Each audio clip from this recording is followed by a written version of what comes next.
Visually speaking, the rumbling might possibly be the best ever opening we've had for Attack on Titan, and in this video I'll be explaining all the small details you might have missed, including hidden references and Easter eggs in certain key moments. If you're new to the channel, then I'd really appreciate if you hit that sub button before we get into it, as I have a ton of explainer videos, as well as weekly episode breakdowns that I'm doing for part 2 of the final season. Okay, so the opening starts off with Eren tying up his hair and putting on his jacket, which is a callback to two memorable scenes from part 1. In the original scene when Eren tied his hair, this was at a time when the whole world wanted revenge against Paradis, and for that reason he reminded himself in the mirror that they need to fight if they want to survive. Of course, the only way this tiny island can fight back is with the rumbling, hence why this moment comes at the very beginning. It symbolises Eren's intention to destroy everyone outside the walls, and the same is true when it comes to this jacket reference, since in the original scene his goal in that moment was to begin the rumbling by finding Zeke. A few seconds later, the opening actually shows us the rumbling in action, with the colossal footprint stepping onto a neighbourhood in Mali. This results in a shockwave that pulsates through the street, and the shattered glass and dust that followed was a nice touch. We then see that as the Titans continue to march, the colour of the sky keeps on changing to subtly demonstrate that they keep moving forward regardless of the time of day. Back in season 2, it was heavily implied by Nick that these Titans only had energy to move in the sunlight, just like most other pure Titans. However, this clip makes it very clear that light isn't really a factor. We then get this screenshot here, which is a reference to chapter 131 of the manga, and that chapter was simply titled Rumbling. On this page, a bunch of innocent refugees were about to escape by running towards the high ground, but this idea was quickly ruined after realizing that Titans could climb mountains, and this is visible in the background of the screenshot. Things then transition to one of the most meaningful cuts of the entire opening, involving both Eren, Zeke, and the ocean. As we know, for years it was Eren's dream to reach the ocean and explore the outside, because his idea of freedom was a world where he wasn't confined inside the walls by Titans. However, by the time he achieved this dream, he began to understand this wasn't true freedom as long as there were enemies across the sea who wanted to kill them. Therefore, the ocean appearing in this moment is meant to symbolize Eren's desire for freedom at any cost, whether that be his new version of freedom, which involves destroying everything on the other side of the sea. Anyway, during this scene, a shot of Zeke and Eren then briefly appears, and this honestly signifies so many different things. Firstly, the DNA in the background is a reference to chapter 137, when Zeke talked about how the nature of life is to pointlessly multiply without ever knowing if existence has any meaning. This ties into his core belief that the Eldian race should be euthanized, which is something Eren is obviously against, hence why the two brothers are facing away from each other instead of towards each other. Not only does Eren want the Eldian race to continue, but he's willing to sacrifice billions of humans around the planet just to make sure that can happen, so these two really are complete opposites. The blood in the background might be referencing the fact that Zeke has royal blood, but at the same time it might also be alluding to the fact that they are connected by the blood of their father. After the title appears, the opening then focuses on Eren again, as you can see there are a bunch of birds flying around him as he walks on top of the wall. Ever since the very first chapter, there's always been a subtle connection when it came to Eren and birds, and that's because birds had the freedom to venture outside the walls and go to any of the places they read about in Armin's grandpa's book. The Survey Corps' Wings of Freedom logo is also the ultimate confirmation that birds represent freedom, so it makes perfect sense why there are so many of them around him. On a separate note, the idea of Eren being reincarnated as a bird is a theory that has been jokingly mentioned since the end of the series, but I actually think Eren would be lucky if that theory turned out to be true. The way I see it, he's either stuck in hell or stuck in the past dimension making shifters for a new generation, so either way I'd say being a bird is likely the best option he could hope for. The opening then gives us a comparison between how things used to be versus how they are now, with an example being how it shows Marco, Sasha and the rest of the 104th cadets before flashing forward to the day of Sasha's funeral. It does this again when it shows us Bertolt, Annie and Reiner, only to flash forward to the present day in Mali, where Reiner is the only warrior who made it back alive. By this point in the timeline, Bertolt is dead, Annie is imprisoned underground, and Ymir, who was in this flashback, has now been eaten by Porco. Meanwhile, Colt and the other warriors watch on as Gabby and Falco play together, although Zeke is noticeably not there. This moment is followed by shots of Levi and Hanji, and this is by far the most depressed the captain has ever looked during an opening. Usually if he makes an appearance it's just him showing off or looking cool, but in this one there's blood splattered across his face as he looks up towards the sky. A lot of his frustration in part 2 comes from the fact that he still hasn't fulfilled his promise to kill the Beast Titan, and on top of that Zeke took advantage by detonating the Thunder Spear, which has now left the captain weaker than he's been for a long time. Speaking of Zeke, he then gets his time to shine, and there were a few Easter eggs in this moment. It starts off with a young version of the character playing catch with Sava, and it was this game that led to Zeke becoming such a good pitcher, something that he then used to his advantage as the Beast Titan. The opening itself directly references this by transitioning from young Zeke throwing a baseball at Sava to adult Zeke throwing rocks after inheriting Sava's Titan. Following this, there's then a quick shot of him regenerating, which is likely a throwback to the first episode of part 2, when pretty much his entire body was rebuilt from scratch thanks to Ymir Fritz. One thing worth pointing out about this whole Zeke sequence is that there was a tree in this shot of him playing catch, there was a different tree in this shot of him throwing the ball, and then there were even more trees in this shot of him regenerating. This imagery is likely referring to the tree which contained the source of all living matter, since that tree was the origin of all Zeke's problems. If it wasn't for Ymir Fritz falling into this tree, then no subjects of Ymir would have ever been born. So if you think about it, Zeke has basically spent his whole adult life trying to reverse the impact that this tree had on the world. As a side note, he actually came up with the idea for the euthanization plan while playing catch with Sava, so it is fitting that all of these moments were included in Zeke's sequence. Anyhow, the opening then immediately switches from Zeke to a clip of Eren biting his hand, which I guess is another way of showing that he's ready to fight against this euthanization ideology. After he bites his hand, there's a flash of white light to indicate his Titan transformation, and the next thing we see is the attack Titan about to beat up Reiner in a moment that again references the first episode of part 2. The sequence then goes on to show us moments from all the different warriors, with Peak looking absolutely exhausted. Her extreme level of tiredness is because the Malian army makes her stay in the cart Titan for months at a time, and earlier in the season she'd been in there for so long that she physically needed support to stand up. As a result, her being exhausted in this screenshot is pretty appropriate for her character, and is followed by an action shot of the cart Titan with its special cannon. After that we move on to Porco as he stares outside the window, and in the reflection is Ymir. The connection between these two characters is unusual, considering that she ate his brother, but then willingly allowed herself to be taken back to Mali so she could be eaten by him. Her sacrifice allowed Porco to finally become a warrior after he was robbed of the title all those years ago, and in one sense you could tell he was grateful to her for choosing to come back. Thanks to Ymir's memories, he was also able to see what really happened on the island firsthand, which is likely what he was thinking about while her reflection was on the window. Annie was the next warrior to get some of the spotlight, and surprisingly the opening shows her outside of the crystal. This was definitely one of the biggest spoilers in the whole thing. However, given that Annie being released from her crystal is a direct consequence of the rumbling, you can understand why they would want to show it.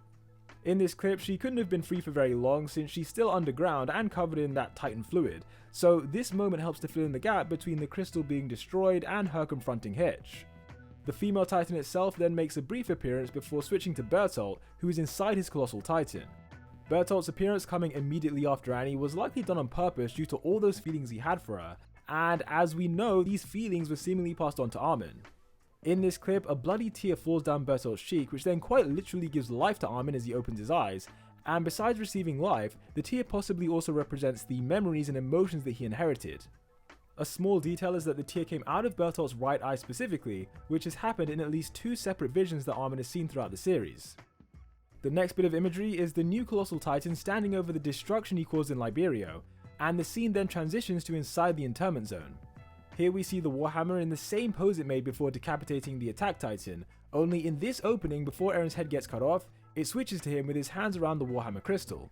During the episode in which he ate Lara Tybur, he literally held the crystal in his hand from start to finish, looking for different ways to break it, so I think this image is symbolizing his determination to steal this power. Let's not forget that he also ate Willy Tybur, who appeared to be the most obvious candidate to have the Warhammer, so clearly this shifter is something Eren was on a mission to get. Following this, we finally move over to the past dimension, and at the beginning of this sequence the focus is mainly on the sand.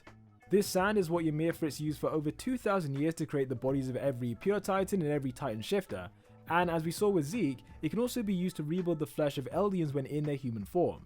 The camera then pans up to show us the coordinate, which is where the paths connecting all subjects of Ymir converge into one. Every single branch on the coordinate represents the bloodlines of Ymir's descendants, and it's no coincidence that it looks like a tree when we consider the origin of her Titan powers. A flashback to her backstory then flickers on screen, as we see the bloody flower that first appeared in chapter 122. In that chapter, Ymir's blood dripped onto this flower after these Eldian soldiers kept shooting her with arrows, and in episode 16 of the final season, a similar flower happened to appear next to Zeke when he was nearly about to die. In both situations when this flower appeared, the characters in question thought this was going to be the end, but were then miraculously saved by the power of the Titans. In Ymir's case, the opening then shows us her reaction to being touched by the source of all living matter, hence why she starts to glow in this moment because she's acquiring her Titan abilities. Another flash of light then appears, followed by a glimpse of the clouds, and this is a reference to both Eren and Falco. In chapter 133, Falco saw the memory of a previous beast titan flying above the clouds, and this was his first realization that his jaw titan might be able to fly as well. At the same time, the clouds have significance to Eren too, because the sights he can see from up there are what he always thought freedom would look like. That's why the opening shows him looking over the clouds in amazement before morphing into a younger version of the character. A knife then appears next to him, and the reason it shows up at this moment was pretty brilliant in my opinion. Back when the Yaeger brothers were looking inside their father's memories, Eren said to Zeke that if someone is willing to take his freedom, then he won't hesitate to take theirs, and at the time he was talking about how he used the knife to attack Mikasa's kidnappers. However, in this opening his words take on a whole new meaning, because he's willing to take the freedom of everyone outside the island so that Eldians on the island can be free. In between this section, there's also visuals of cannons being fired into the ocean, and this is a nod to how the Global Alliance tried to fight back against the Titans swimming towards them. This fleet was meant to be the strongest weapons humanity had to offer, but in the end they were easily brushed aside like it was nothing. Following that, we see a bunch of Eldians in Liberia looking up as the rumbling heads towards them, and in the corner you can see the local town drunk who was bizarrely already killed in the first half of the season. I'm not exactly sure why he was resurrected for this opening, but just to be clear, this guy never actually survived to see the rumbling in action. Many of the scouts then appear on top of the walls as silhouettes, and from what I can tell, you've got Ymir and Historia on the left, Armin, Eren and Mikasa in the middle, the three warriors on the right, and then Sasha, Connie and Jean filling the remaining places. Mikasa then throws her scarf over her shoulder, and I probably don't need to explain that this scarf means everything to her. I mean, even till the end she was still wearing it, as it all ties back to Eren being her savior. Eren gave her this scarf at a time when she had no parents and basically nowhere to live, so to Mikasa, this scarf symbolizes family, it symbolizes home, it gives her strength, and in uncertain times, it reminds her that Eren is a good person. Inside the walls of Shiganshina, they both race towards a tree with Armin, which is a reference to the final volume cover and also chapter 137.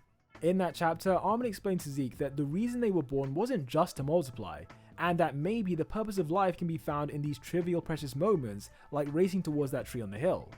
The three friends are then seen facing the tree together before Mikasa and Armin disappear, which is basically a symbol for how Eren has been alone ever since that day he kissed Historia's hand.